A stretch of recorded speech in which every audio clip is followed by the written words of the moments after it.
वक्रतुंड महाकाय सूर्यकोटि समप्रभा निर्विघ्नं कुरु मे देव सर्वकार्येषु सर्वदा। शुभ अपराह्न पिला माने मु सुवर्णमयी भैसाल हेमगिर ब्लॉक रो सरकारी उन्नीत उच्च विद्यालय डुरुबगार शिक्षयित्री तुम मानंकु श्री गणेश चतुर्थी एवं पवित्र नुआखाई उपलक्षे हार्दिक शुभेच्छा जनाउछि। ताहेले पिला माने आज आमे अष्टम श्रेणी रो साहित्यिका बहिर उद्बोधन कविता जोटा कि आमे प्रथम भाग रे अधा पद पढ़ीछे तार बाकी रहितवा पद गुडी को आज आमे पढ़िबा। ठीक अछि पिला माने ताहेले आमे जिबा स्मार्ट बोर्ड पाखो। पिला माने तुमर साहित्यिका बही समस्त बाहर करो एवं आमे उद्बोधन कवितार बाकी जो रही जाइथिबा पद गुडी को पढ़िबा आगरु आमे कोन करिबा ना कवि विषय पुणी टिके परिचय हेबा ना परिचित हेबा। कोन पई ना प्रथम भाग रे आमे कवि परिचय सारी देइछे हेले भी आमे तांको विषय टिके जानिबा हैला। देखो स्वभाव कवि गंगाधर मेहेर 1862 मसीह रे वर्तमान रो बरगढ़ जिल्ला रो बरपाली जन्म ग्रहण करथिले। ओडिया साहित्यर आधुनिक जुगर कवि और लेखक मानक मध्यरे से गोटे विशिष्ट स्थान अधिकार करथिले। तांको द्वारा रचित इंदुमती, कीचकबध, उत्कल लक्ष्मी, प्रणय बल्लरी, तपस्विनी, अर्घ्यथाली, महिमा और कृषक संगीत इत्यादि तांकर केतोटी अति जनाशुना रचना। उद्बोधन कविताटी तांकर रचित अर्घ्यथाली कविता संकलन रु अणा जाइछि एवं एथिरे कोन वर्णना करछंती ना ओडिशार जनमानस रे कवि जो जड़ता और उद्यमहीनता लक्ष्य करथिले तांकु ताहा मर्माहत करथिला।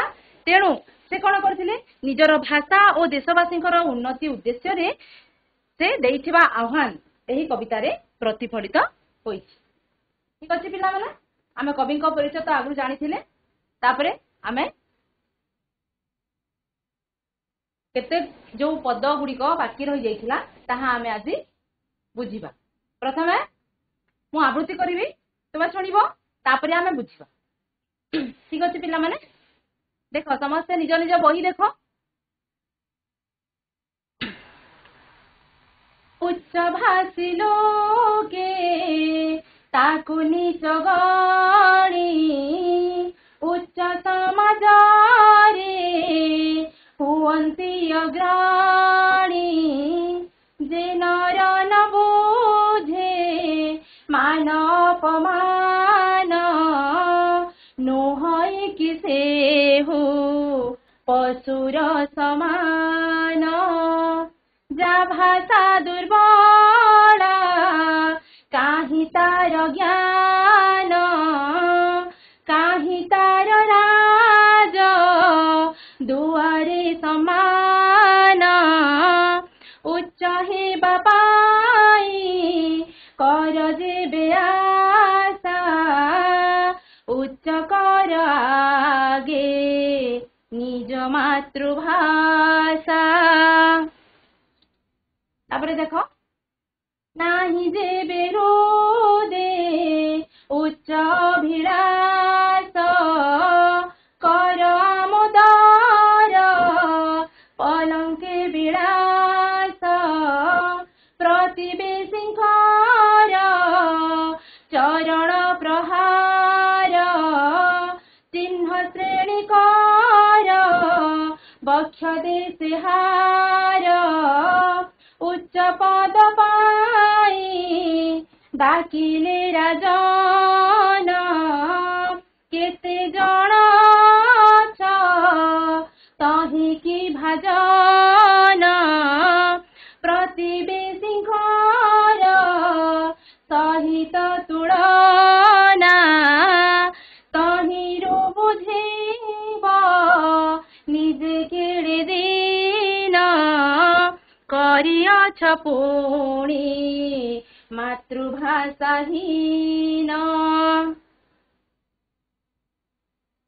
मातृभाषा पोथी छुईबाकु करे अन्य केउ जाति लज्जा बोध करे उठ भाई उठ नवीन आलोके सोइथिले चाहि हसुथिबे लोके शुभ कर्म पथे हुआ अग्रसर चक्षु मलिबाको नाही अवसर मातृभूमि मातृ भाषार बदन दीप्त कर दे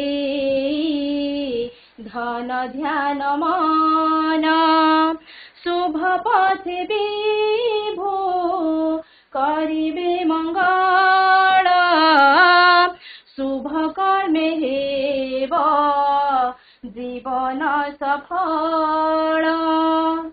ठीक अच्छे पिला माने आमे बुझिबा हैला। देख उच्चभाषी लोके ताकू नीच गणी उच्च समाज रे हुअन्ति अग्रणी। कवि एठी कोन दर्शाइबा पई चाहिचंती जे उच्च भाषी लोके ताकू नीच गणी उच्च समाज रे हुअन्ति अग्रणी।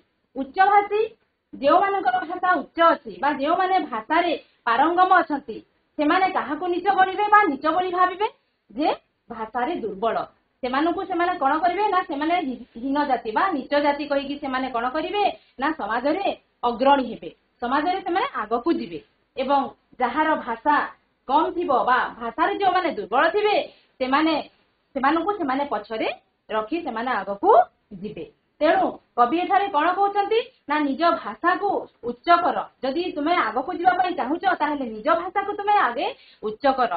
तेणु भाषा जदि उच्च हेबो ताहेले तुमे मध्य अग्रणी हेबो बा अग्राधिकार पाइ। तापर से कोन कहउचंती जे नर न बुझे मान अपमान नुहय कि से हो पशुर समान। से कहउचंती जे नर नर माने ना मनुष्य मानव व्यक्ति। तेणु से कहले जे नर बा जे मनुष्य मान अपमान बा सम्मान मान सम्मान अपमान किछि बुझिबो नाही ताकू से कहा सहित तुलना करछंती ना पशु। जेमिति पशु पशु कोन मान सम्मान रो बा मान अपमान रो अर्थ से बुझे नाही। तेणु से कोन कहउचंती जे नर बा जे मानव मान अपमान किछि बुझी पारिबो नाही से पशुर समान बोली कवि कहिछन। ठीक अछि माने तापरे देखो जा भाषा दुर्बला काहि तार ज्ञान काहि तार राज दुआरी सम्मान। जहार भाषा दुर्बला बा जे भाषा रे दुर्बल अछि तार ज्ञान नाही। तेणु से कहउचंती जदि भाषा रे जहार दुर्बल अछि बा जे भाषा रे बहुत दुर्बल अछि तार ज्ञान नाही एवं तार राजद्वार मध्य सम्मान नाही। एठारे राजद्वार रो अर्थ हैला एटा ब्रिटिश समय रो जो हमर समय रे जो हमर ऑफिस इंस्टीट्यूशन गुडा थिला सेही राजद्वार को कुहा जायछि। ब्रिटिश समय रे बा ब्रिटिश इंग्रेज मानक समय रे कोन होतिला ना आम भाषा को अग्राधिकार दिया जाई नथिला ओडिया भाषा को अग्राधिकार दिया जाई नथिला। सेते बेले इंग्रजी बंगला हैला एही भाषा गुडा को सेते बेले चलुथिला एवं आम ओडिया भाषा को सेते बेले सम्मान दिया जाउ नथिला बा ओडिया भाषा रो सेते बेले स्थान नथिला हैला। तेणु एठारे से कहिसंती जे जेउ भाषा दुर्बल बा जहार भाषा दुर्बल तार ज्ञान नथाए एवं तार कौनसी राजद्वारे सम्मान से पाइबो नाही बा कौनसी ऑफिशियली कि कौनसी तुमर अनुष्ठान मानकरे तार कौनसी सम्मान पाइबो नाही। तेणु से एठारे बुझेई दैछंती जे आम ओडिया भाषा को किपरि आमे उन्नत करिबा बा ओडिया भाषा रे किपरि हमर पारंगमता हेबा सेटा सेति पई लोक मानकु से उद्बोधन दैछंती हैला। ठीक अछि उच्च हेबा पाई कर जेबे आशा उच्च कर आगे निज मातृभाषा। तेणु से कहउचंती जदि उच्च हेबा पाई तमे आशा करूछ हैला निजे जदि उच्च हेबा पाई आशा करूछ ताहेले आगे कोन आमे उच्च करिबा आम मातृभाषा को आमे उच्च करिबा आम मातृभाषा को जदि आमे उच्च करिबा बा मातृभाषा प्रति हमर ज्ञान हासिल करिबा ताहेले देकरी आमे उच्च हेई पाइबा बोली से एठारे कहिसंती बा उद्बोधन दैछंती हैला। उच्च हेबा पाई कर जेबे आशा उच्च कर आगे निज मातृभाषा। जदि तुमे निजे उच्च हेबाकू चाहुछ ताहेले निज मातृभाषा को उच्च करिबा पाई पड़िबो ताहा से एठारे दर्शाइसंती। ठीक अछि पिला माने तापरे देखो से कोन कहउचंती ନାହିଁ ଯେବେ ହୃଦେ ଉଚ୍ଚ ଅଭିଳାଷ, ନାହିଁ ଯେବେ ହୃଦେ ଉଚ୍ଚ ଅଭିଳାଷ ହେଲା। ଯଦି ଆମ ହୃଦୟରେ ଉଚ୍ଚ ଅଭିଳାଷ ନଥିବ, ଯଦି ଆମେ ଉଚ୍ଚ ଅଭିଳାଷ, ଅଭିଳାଷର ଅର୍ଥ ହେଲା ଇଚ୍ଛା, ଯଦି ଆମେ ଇଚ୍ଛା କରିବା ନାହିଁ କି ଉଚ୍ଚ ହେବାର ଆମର କିଛି ଇଚ୍ଛା ନଥିବ, ତାହେଲେ ଆମେ କଣ କର ଆମୋଦର ପଲଙ୍କେ ବିଳାସ ହେଲା। କର ଆମୋଦର ପଲଙ୍କେ ବିଳାସ ମାନେ ଯୋଉ ମାନେ ଅଳସୁଆ ଲୋକମାନେ କଣ କରିବେ ନା ସେମାନେ ଦିନ ରାତି ସେମାନେ ଶୋଇ କରି ହିଁ ରହିଯିବେ, ସେମାନେ ଆଉ କିଛି ତାଙ୍କର ଇଚ୍ଛା ନଥିବ ହେଲା। ତେଣୁ ତାହା ଏଠାରେ ସେ ଦର୍ଶାଇଛନ୍ତି ଯେ ନାହିଁ ଯେବେ ହୃଦେ ଉଚ୍ଚ ଅଭିଳାଷ, ଯଦି ହୃଦୟରେ ଆମର ଉଚ୍ଚ ଅଭିଳାଷ ନାହିଁ କି ଉଚ୍ଚ ହେବାର ଇଚ୍ଛା ନାହିଁ, ତାହେଲେ ଆମେ କଣ କରିବା ନା ଦିନ ସାରା ରାତି ସାରା ଅଳସୁଆ ମାନଙ୍କ ଭଳିଆ ଆମେ ଶୋଇ ରହିଥିବା। ତେଣୁ ତାହା ସେ ଦର୍ଶାଇବା ପାଇଁ ଚାହିଁଛନ୍ତି ଏବଂ ଏଠାରେ ସେ ଉଦ୍ବୋଧନ ଦେଇଛନ୍ତି ଯେ ନିଜର ଭାଷାକୁ ଆମେ କିପରି ଉଚ୍ଚ କରିବା ବା ଆମେ କେମିତି ନିଜ ଭାଷାରେ ଜ୍ଞାନ ହାସଲ କରିବା, ତାହା ସେ ଏଠାରେ ଉଦ୍ବୋଧନ ଦେଇଛନ୍ତି। ଠିକ ଅଛି। ତାପରେ ଦେଖ ପ୍ରତିବେଶୀଙ୍କର ଚରଣ ପ୍ରହାର ଚିହ୍ନ ଶ୍ରେଣୀକର ବକ୍ଷ ଦେଶିହାର। ଏଠାରେ ପ୍ରତିବେଶୀ, ପ୍ରତିବେଶୀର ଅର୍ଥ ହେଲା ପିଲାମାନେ ପଡୋଶୀ ହେଲା। ତେଣୁ ଯେତେବେଳେ ବ୍ରିଟିଶ ସରକାର ଯେତେବେଳେ ଆମକୁ ଶାସନ କରୁଥିଲେ ବା ସ୍ୱାଧୀନ ମାନେ ଶାସନ କରୁଥିଲେ, ସେହି ସମୟରେ ପଡୋଶୀ ରାଜ୍ୟ କିଏ ଥିଲେ ଆମର ଥିଲେ ବିହାର ହେଲା, ବଙ୍ଗାଲ, ତାପରେ ମଧ୍ୟପ୍ରଦେଶ ଏମାନେ। ତେଣୁ ସେତେବେଳେ ଆମର ଓଡିଆ ଭାଷାର କିଛି ଉନ୍ନତି ହୋଇନଥିଲା। ସେହି ସମୟର କଥା ସେ ଏଠାରେ ଦର୍ଶାଇବା ପାଇଁ ଚାହିଁଛନ୍ତି ଯେ ପ୍ରତିବେଶୀଙ୍କର ଚରଣ ପ୍ରହାର, ଚରଣ ପ୍ରହାର ମାନେ ହେଲା ଗୋଇଠା ମାରିବା ହେଲା। ହେଲେ ଚିହ୍ନ ଶ୍ରେଣୀକର ବକ୍ଷ ଦେଶେ ହାର, ଚିହ୍ନ ଶ୍ରେଣୀ କର ମାନେ ହେଲା ହାତରେ, ବକ୍ଷ ଦେଶେ ମାନେ ହେଲା ମାନେ ଆମକୁ ସେମାନେ ଛାତିରେ ମାରିବା ହେଲା, ଛାତିରେ ମାରିବା ଭଳିଆ ମାନେ ସେତେବେଳେ ଜଣା ଯାଉଥିଲା। ଯେହେତୁ ଆମ ଓଡିଆ ଭାଷାର ସେତେବେଳେ ସମ୍ମାନ ନଥିଲା ବା ଓଡିଆ ଭାଷାର ସ୍ଥାନ ନଥିଲା, ତେଣୁ ପ୍ରତିବେଶୀ ବା ପଡୋଶୀ ମାନେ ଆମକୁ ଗୋଇଠା ମଧ୍ୟ ମାରୁଥିଲେ ଏବଂ କଣ କରୁଥିଲେ ବକ୍ଷ ଦେଶରେ ସେମାନେ କରରେ ମାନେ ପ୍ରହାର ମଧ୍ୟ କରୁଥିଲେ। ସେଇଭଳିଆ ଆମର ଅବସ୍ଥା ହେଇଥିଲା। ଠିକ ଅଛି। ଉଚ୍ଚ ପଦ ପାଇଁ ଡାକିଲେ ରାଜନ କେତେ ଜଣ ଅଛ ତହିଁକି ଭାଜନ। ଉଚ୍ଚ ପଦ ପାଇଁ ଡାକିଲେ ରାଜନ, ଏଠାରେ ରାଜନର ଅର୍ଥ ହେଲା ବ୍ରିଟିଶ ସରକାର ହେଲା। ଏଠାରେ ତତ୍କାଳୀନ ବ୍ରିଟିଶ ସରକାରଙ୍କୁ କୁହାଯାଇଛି ରାଜନ। ତେଣୁ ଉଚ୍ଚ ପଦ ପାଇଁ, ଉଚ୍ଚ ପଦରେ କିଏ କିଏ ମାନେ ପ୍ରତିଯୋଗିତା ମନୋଭାବ ସେଠାରେ ଆସିଥିଲା। ଯଦି କିଏ ଉଚ୍ଚ ପଦ ପାଇଁ ଆସିବେ ହେଲା, ତା ପାଇଁ ସେମାନେ ଡାକରା ଦେଉଥିଲେ। କିନ୍ତୁ କଣ ହଉଥିଲା ନା ସେତେବେଳେ ଆମର ଓଡିଶାର ମାନେ ଓଡିଆ ଭାଷାର ସେତେବେଳେ ସ୍ଥାନ ନଥିଲା ହେଲା। ତାହା ଏଠାରେ ଦର୍ଶାଇଛନ୍ତି ଯେ ଉଚ୍ଚ ପଦ ପାଇଁ ଡାକିଲେ ରାଜନ କେତେ ଜଣ ଅଛ ତହିଁକି ଭାଜନ। ସେଠାରେ ଆମର ଓଡିଆ ମାନଙ୍କର ବା ଓଡିଶା ଭାଷାର କୌଣସି ସ୍ଥାନ ନଥିଲା। ତାହା ମଧ୍ୟ କବିଙ୍କୁ ମର୍ମାହତ କରିଥିଲା ଏବଂ ସେ କଣ କହୁଥିଲେ ନା ବା ସେ ଉଦ୍ବୋଧନ ଦେଇଥିଲେ, ଆହ୍ୱାନ କରୁଥିଲେ ଯେ ଉଠ ସମସ୍ତେ, ଏବେ ମାନେ ସମୟ ଅଛି, ତୁମେ ଉଠିକି କଣ କର ନା ନିଜ ମାତୃଭାଷା ପ୍ରତି ଧ୍ୟାନ ଦିଅ ବା ନିଜ ଭାଷାକୁ ତୁମେ ଉଚ୍ଚ କର କହିକି ସେ ଉଦ୍ବୋଧନ ଦେଉଥିଲେ। ପିଲାମାନେ ତାପରେ ଦେଖ ପ୍ରତିବେଶୀଙ୍କର ସହିତ ତୁଳନା ତହିଁରୁ ବୁଝିବ ନିଜେ ଛିଡ଼ି ଦିନ। ଯଦି ତୁମେ ପ୍ରତିବେଶୀଙ୍କ ସହିତ ତୁଳନା କରିବ ହେଲା, ପଡୋଶୀ ମାନଙ୍କ ସହିତ ଯଦି ଆମେ ତୁଳନା କରିବା, ଆମେ ନିଜକୁ ତୁଳନା କରିବା, ତାହେଲେ ସେଠାରେ ଆମେ ବୁଝିବା ଯେ ଆମେ ସେଠି କେତେ ହୀନ ବା କେତେ ଆମେ ଦରିଦ୍ର ହେଲା। ଭାଷାରେ ଆମେ କେତେ ଦରିଦ୍ର ସେଠାରେ ଆମେ ବୁଝିବା।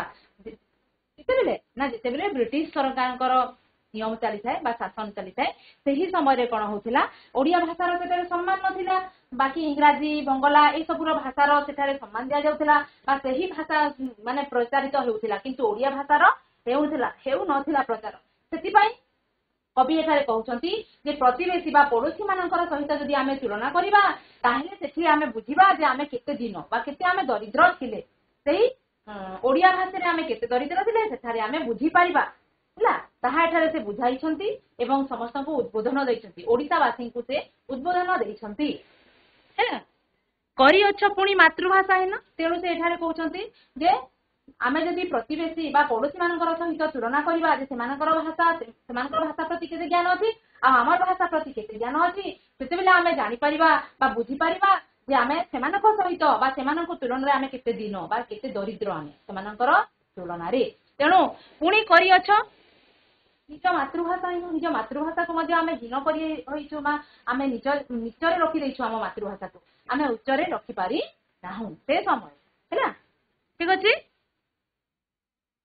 ତାପରେ ଦେଖ ମାତୃଭାଷା ପୋଥି ଛୁଇଁବାକୁ କରି ଅନ୍ୟ କେଉଁ ଜାତି ଲଜ୍ଜାବୋଧ କରେ ହେଲା। ମାତୃଭାଷା ପୋଥି ବର୍ତ୍ତମାନ ଦେଖ ଆମେ ଓଡିଆ ओडिशा रे जो ओडिया भाषा पढ़ुचे तापरे आमे अन्य राज्य अन्य देश को मध्य जाइकरी आमे अन्य भाषा पढ़ुछु किंतु सेठारे आमे कोन करूछु सेठारे आमे लज्जाबोध करछु हम निज मातृभाषा को छुईबा पई हम निज मातृभाषा लिखिबा पई हमकु लज्जाबोध लागुची हैला अन्य ठाकु गले आमे कोन करछु इंग्रजी भाषा रे कथा होछु इंग्रजी भाषा रे सब लिखुछु किंतु सेठारे हमर निजर मातृभाषा कोटा जदि आमे ओडिशा रे जन्म नेले ताहेले हमर ओडिशा रो जन्मभूमि रे बा ओडिशा रो जदि ओडिशा रे जन्म नेले ताहेले ओडिशा रो हमर मातृभाषा कोन ओडिया ताहेले आमे जदि अन्य जागा को जोछु सेठारे भी आमे ओडिया रो बा ओडिया रे लिखि आमे ओडिया रो भाषा को उच्च रे रखिबा कथा किंतु आमे कोन करछु इंग्रजी भाषा को माने उच्च स्थान रे दोछु बंगला भाषा को उच्च स्थान रे दोछु हैला तेणु सेठारे से कहउछंती जे मातृभाषा पोथी छुईबा को करे अन्य केउ जाति लज्जा बोध करे सेटा से कहउछंती जे निज भाषा को तुमे अन्य जागा को जाई मध्य आमे निज भाषा को आमे उच्च रे रखी पारिबा लज्जा बोध काहे करबा निज भाषा को आमे निजे उन्नति करबा तेणु से एठारे चेतई देछंती एवं कहउछंती उठ भाई उठ नवीन आलोके सोईथिले काहे हसुथिबे लोके तेणु उठ भाई उठ नवीन आलोके उठ वर्तमान तुमे उठी जाओ कोन भाई ना तुमे वर्तमान सेती जाओ कोन भाई ना नवीन आलोके माने एठारे आलोक आलोक लाइट रो अर्थ नुहे एठारे माने तुमे उत्साह नै कि तुमे टिके सेती जाओ तुमे टिके उत्साह नै कि कोन करो ना उठ एवं तुमे कोन करिवो ना निज मातृभाषा को उच्च करिबा पई चेष्टा करो एबे वर्तमान समय अछि तेणु से कहउछंती सोई थिले चाहि हसुथिबे लोके जदि आमे सोई थिबा जदि आमे अलस्वामी होई कि रहि जिबा आ आमे आम मातृभाषा प्रति ध्यान न देबा ताहेले कोन हबो लोक माने हसिबे हमको देखिकरी लोक माने हसिबे ताहा एठारे से बुझेई छंती हैला तापरे से कोन कहउछंती शुभ कर्म पथे हुओ अग्रसर चक्षु मलिबा को नाही अवसर तेणु शुभ कर्म पथे शुभ काम रे आमे कोन करिबा आगो को जिबा पछरे कोन हबो हमकु आखि मलिबा को मध्य समय मिलिबो नाही अवसर अवसर माने ना समय तेणु से समस्त को चेताई देउछंती एवं कहउछंती जे शुभ कर्म पथरे आमे अग्रसर हेबा बा आगो को जिबा कोन ना वर्तमान भविष्यत रे कोन ना आखि मलिबा को बा आखि हमकु टिके मलिबा को मध्य समय मिलिबो नाही हैला मातृभूमि मातृभाषार बदन दीप्त कर देई धन ध्यान मन तेणु मातृभूमि मातृभाषार बदन मातृभूमि एवं मातृभाषार बदन बदन माने हैला रूपरेख हैला मातृभूमि मातृभाषार रूपरेख को आमे वर्तमान कोन करिबा दीप्त कर माने आलोकित करिबा आमे उन्नति करिबा कोन देई धन ध्यान एवं मन देई आमे मातृभाषा को उज्जवल करिबा तेणु तार रूपरेख को आमे बदलै देबा एहा से आह्वान देछंती हैला शुभ पथे विभू करिवे मंगल शुभ कर्मे हेबो जीवन सफल तेणु शुभ पथरे जदि आमे शुभ पथरे बा शुभ काम जदि करिबा ताहेले विभू विभू माने हैला ईश्वर भगवान कोन करिवे मंगल करिवे एवं शुभ कर्म रे आम जीवन सफल हेबो बोली कवि हमकु आह्वान देइछंती एवं ओडिया भाषार किपरि आमे उन्नति करिबा किपरि आमे सजाग हेबा सेति प्रति समस्त को से आह्वान देइछंती एवं सेतेई देइछंती तो पिला माने ताहेले बुझिला ताहेले आमे जिबा टिके शब्दार्थ हैला देखो शब्दार्थ देखो तुम बही रे मध्ये केते गुडे शब्दार्थ देइछि आ बाकी मध्ये केते अछि हैला एरा टिके लेखिकी रखो आ तुम सार मैडम मान को टिके देखैबो नीच हीन बा सान अग्रणी आगुआ बा प्रतिष्ठित मान सम्मान अपमान असम्मान राजद्वारे एठारे तार अर्थ हैला सरकारी महल रे हृदय माने हैला हृदय रे हीनर अर्थ हैला अवहेलित उच्च अभिलाष बड़ हेबार इच्छा उच्च अभिलाषर अर्थ हैला बड़ हेबार इच्छा आमोदर अर्थ हैला खुशी पलंकर अर्थ जानिछ खट विलास आराम प्रतिवेशी पड़ोशी चरण प्रहार अर्थ हैला गोइठा माड़ हैला बक्ष देशर अर्थ हैला छाती रे हारर अर्थ हैला माल भाजन माने समर्थ कलना आकलन करिबा बा निरूपण करिबा दिनर अर्थ दरिद्र हमें जानि छ आगरु पोथी बही तालपत्र रे लिखन तापरे शुभर अर्थ हैला मंगल अवसर फुर्सत बा समय अवसर समय जो आमे कहू अवसर समय फुर्सत बहन माने हैला बहन एटा टिके बोधे टिके भूल हेछि हला माने एटा टिके परिश्रम करिवो तापरे दीप्तर अर्थ हैला उज्जवल हैला ध्यान एक निष्ठा एकाग्रता एवं पथे बाटरे विभू ईश्वर सफल समर्थ। ठीक अच्छे। तापर देख आम जा प्रश्न केते गुडी प्रश्न अच्छे देख। प्रश्न नंबर 1 देख जातिर उन्नति साधना पाई कवि कौन कहिसंती? जातिर उन्नति साधना पाई कवि कौन कहिसंती? स्कूल जातिर उन्नति साधना पाई कवि कौन कहिसंती? आम जातिर उन्नति साधना पाई कवि कौन कहिसंती? कौन करे जातिर उन्नति साधना हेबो? देख जातिर उन्नति पाई मातृभाषा और मातृभूमि उन्नति निमंते कवि परामर्श देइछंती निजर मातृभाषार पारंगमता ही मानव को विश्व दरबार रे प्रभुत्व विस्तार पाई सहायक हुए। निजर मातृभाषार पारंगमता ही मानव को विश्व दरबार रे प्रभुत्व विस्तार पाई सहायक हुए। ठीक अछि। जातिर उन्नति साधना पाई कवि यहाँ कहिछंती। तापर 2 नंबर देख मातृभाषा पोथी छुईबाकू करे अन्य केउ जाति लज्जाबोध करे केउ माननकू लक्ष्य करी यहा कहा जायछि? केउ माननकू लक्ष्य करी कवि कहिसंती एटा? मातृभूमि पोथी छुईबाकू करे अन्य केउ जाति लज्जाबोध करे एहा मातृभाषा प्रति उदासीन रहुथिबा ओडिया जाति को लक्ष्य करी कहा जायछि। हां शाबाश हैला। ठीक अच्छे। देख यह स्वभाव कवि श्रीजुक्त मेहरंकर एक व्यंगोक्ति अटे। व्यंग उक्ति है व्यंगोक्ति माने व्यंग उक्ति अटे। ओडिशार जनसाधारण को लक्ष्य करी कवि एही वाक्य बाणीर प्रयोग करछंती। हमर ओडिशार जनसाधारण को लक्ष्य करी यहा कहिसंती हैला। तापरे देख मनीषर उन्नति सहित भाषार की संपर्क रहिछि? मनीषर उन्नति सहित भाषार नानाविध संपर्क रही कारण भाषा ज्ञान द्वारा मनीष कुशली हुए और सहजरे अन्य को आयत्त करि पारे। हाँ शाबाश बढ़िया। हेले भी देखो बढ़िया ठीक ठीक ठीक आंसर देलो। हेले भी देखो उत्तर टिके अछि हैला। मानव तार ज्ञान और बुद्धि माध्यम असीम शक्तिशाली होई पारे हैला एवं यार मूल उत्स हेउछि मातृभाषा।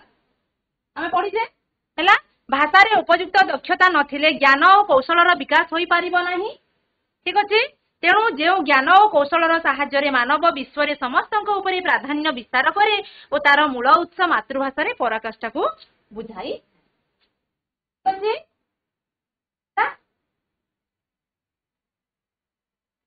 तापरे देखो कौन पाई आम हृदय रे उच्च अभिलाष पोषण करिबा? कौन पाई आम हृदय रे उच्च अभिलाष पोषण करिबा? निज मातृभाषार उन्नति पाई आमे आम हृदय रे उच्च अभिलाष पोषण करिबा। एहा द्वारा आमे मध्ये उच्च स्थान लाभ करि परिबा। शाबाश देखो बढ़िया आंसर। हेले भी आ टिके आंसर टिके देखि तमे देखि नियो लिखिबो बस हैला। कविंको मतरे उच्च मना व्यक्तिर गौरव सर्वत्र वृद्धि पाए हैला।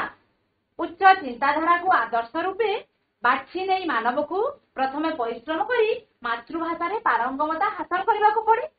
अन्य पक्षरे उच्च आदर्श रु विच्युत होई मानव अज्ञान और अलस्वामी परि प्रतिवेशी बा प्रतिवेशी को ठारो अपमान सही बा पड़ोशी मानन को ठारो से अपमान सहिला। आमे अपमान सहिले कि नै? तेणु कवि उच्च अभिलाष पोषण करी मातृभाषार उन्नति पाई आह्वान दैछन। आमे पढ़िले ना जे प्रतिवेशी सहित जदि आमे तुलना करबा ताहेले आमे केते हीन बा केते दिन बोली से कहिसंती। तेणु एठारे से बुझेई दैछन। तापरे देखो कवि देशवासी को की आह्वान दैछंती? कवि देशवासी को की आह्वान दैछंती?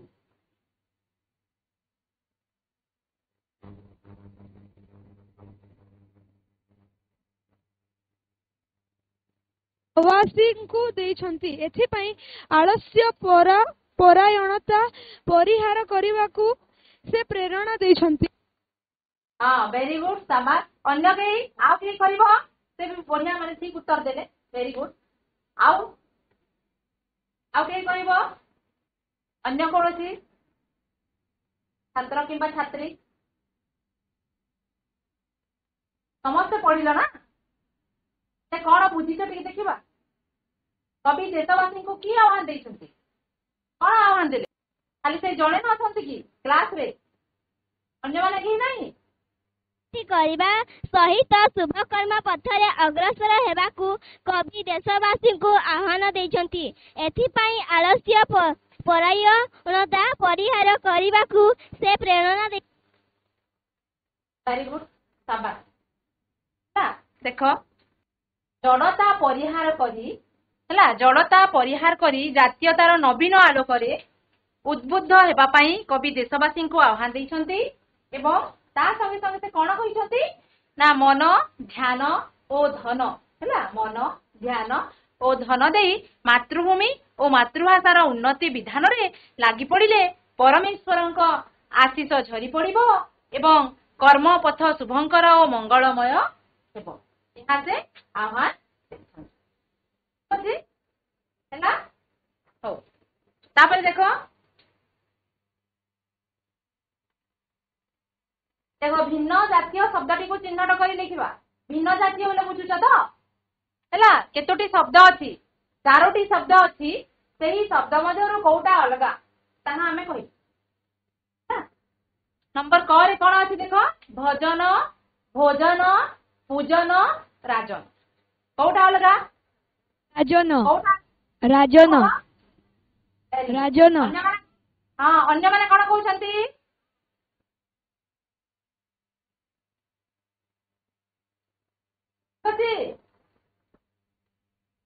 ରାଜନ ହେଲା। ରାଜନ। ରାଜନ ଠିକ ଅଛି। ଭେରି ଗୁଡ୍, ବସ। ତାପରେ ଦେଖ ଟାଣପଣ, ରାଜପଣ, ଷୋଳପଣ, ବଡପଣ। କୋଉଟା ଅଲଗା? କହ, ଟାଣପଣ, ରାଜପଣ, ଷୋଳପଣ, ବଡପଣ। କୋଉଟା ଅଲଗା? ଷୋଳପଣ। ଷୋଳପଣ। Very good. ଷୋଳପଣ। 16ପଣ। ତାପରେ ଦେଖ ହିନ୍ଦୀ ଭାଷୀ, ଉଚ୍ଚ ଭାଷୀ, ସ୍ୱସ୍ଥ ଭାଷୀ, ମିଷ୍ଟ ଭାଷୀ। କୋଉଟା ଅଲଗା? ହିନ୍ଦୀ ଭାଷୀ। ହିନ୍ଦୀ ଭାଷୀ। Very good. ହିନ୍ଦୀ ଭାଷୀ। ହିନ୍ଦୀ ଭାଷୀ। ସାବାସ୍। ହିନ୍ଦୀ ଭାଷୀ। ଠିକ ଅଛି, ବସ। ତାପରେ ଦେଖ ବିପରୀତ ଅର୍ଥବୋଧକ ଶବ୍ଦ ଲେଖ। ବିପରୀତ ଅର୍ଥ ଆମେ ଜାଣିବା ବା ଲେଖିବା। ଠିକ ଅଛି। ଆଶା,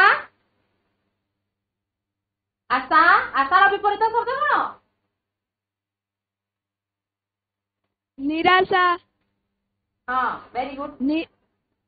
ନିରାଶା। ଅନ୍ୟମାନଙ୍କୁ ବି କହିବା ପାଇଁ ସୁଯୋଗ ଦିଅ।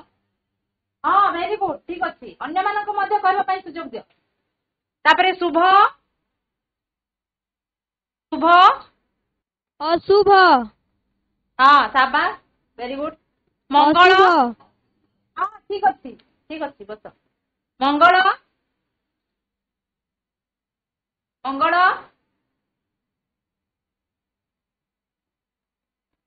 ମଙ୍ଗଳ କଣ ହବ? ବିପରୀତ। ଅମଙ୍ଗଳ। Very good. ଆନନ୍ଦ, ଠିକ ଅଛି, ଭେରି ଗୁଡ୍। ଆନନ୍ଦ, ଆନନ୍ଦ, ନିରାନନ୍ଦ। ଠିକ ଅଛି। ହଉ, ନବୀନ, ନବୀନ, ଠିକ ଅଛି, ସାବାସ୍। ତାପରେ ନବୀନ, ନବୀନ, ନବୀନ ପ୍ରାଚୀନ। ଠିକ ଅଛି, ବସ। ଭେରି ଗୁଡ୍ ହେଲା।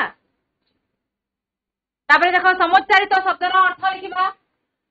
ସମୋଚ୍ଚାରିତ ଶବ୍ଦର ଅର୍ଥ କର, କର, କର ଅଛି। ସମୋଚ୍ଚାରିତ ଶବ୍ଦ ବୋଲେ ବୁଝୁଛ ତ? ହେଲା ଏକା ଶୁଭା ଯାଉଥିବା, ସମ ଉଚ୍ଚାରଣ ହଉଥିବା, ଏକା ଶୁଭା ଯାଉଛି କିନ୍ତୁ ଅର୍ଥ ଅଲଗା ଅଲଗା। ହେଲେ ଏ କରର ଅର୍ଥ କଣ ଆଉ ଏ କରର ଅର୍ଥ କଣ? ପ୍ରଥମ କରର ଅର୍ଥ କଣ? ଆଉ ଗୋଟେ କର। ଠିକ ଅଛି, ସାବାସ୍। ଆଉ ଗୋଟେ କର। ଠିକ ଅଛି, ଆଉ ଗୋଟେ କ୍ଷୀର, ଆଉ ଗୋଟେ କର। ଠିକ ଅଛି, କିରଣ। ଗୋଟେ ହେଲା କିରଣ, ତାପରେ ଆଉ ଗୋଟେ କର କଣ ହେବ? ହାତ। ଠିକ ଅଛି, ସାବାସ୍। ହାତ ଆଉ କିରଣ। ଠିକ ଅଛି ହେଲା। ତାପରେ ଦେଖ ପୁର, ପୁର। तापर देख पहर्ष पुर आ प दीर्घ पुर हैला तार अर्थ कौन कौन कह नगर कहि परिबो नगर नगर हां नगर एटा नगर आ गुटे पुर ठीक अछि हां नगर पिठापुर आ गुटे पुर हां पिठा दिया जाउथिबा पुर पिठा रे जो हमें दउ पुर पिठा हैला हां पिठा रे जो दिया जाय ठीक अछि शाबाश वेरी ठीक अछि ठीक अछि तापर देख दिन दिन द दीर्घई दिन आउ द हर्षई दिन हैला दिन दिनर कोन अर्थ कोन द दीर्घई दिनर अर्थ कोन हमें पढी जे एबे पढी रे पद्यरे एबे पढी रे हमें दिन आउ दिन देख पढी जे ना हमें द दीर्घई दिनर अर्थ होला दरिद्र आउ द हर्षई दिनर अर्थ होला दिवस हैला दिवस પછી तापर देख आ गुटे नंबर हैला एटा देख काहे तार राज द्वारे सम्मान एठारे राजद्वार शब्दर ठीक उत्तरटी बाछि लेख एठारे राजद्वारर अर्थ कोन राजा रहुतिबा घरर द्वार जे द्वार बाटे राजा जीवा आसीबा करंती राजा बसाउथिबा दरबार अन्य माननकु राजा देखा देबा स्थान कोटा ठीक आंसर कोटा ठीक आंसर हां ठीक अछि वेरी गुड राजा बसाउथिबा दरबार हैला वेरी गुड सर हैला तापर देख गृह कार्य देख ना विद्यालय रे अन्यान्य विषय पढुछ तमे अन्यान्य विषय पढुछ हैला तेणु विद्यालय रे अन्यान्य विषय पढिबा बुझिबा उत्तर लिखिबा क्षेत्र रे ओडिया भाषा ज्ञान हैला ओडिया भाषा ज्ञान तुमको किपरि सहाय्य करूछि बा करूछु नुहे करूछि हैला करूछि से विषय वर्णना करी सांग निकट को पत्र लिखिबो आडा तुम सार मैडम मान को तुम देखि ठीक अछि पिला माने धन्यवाद।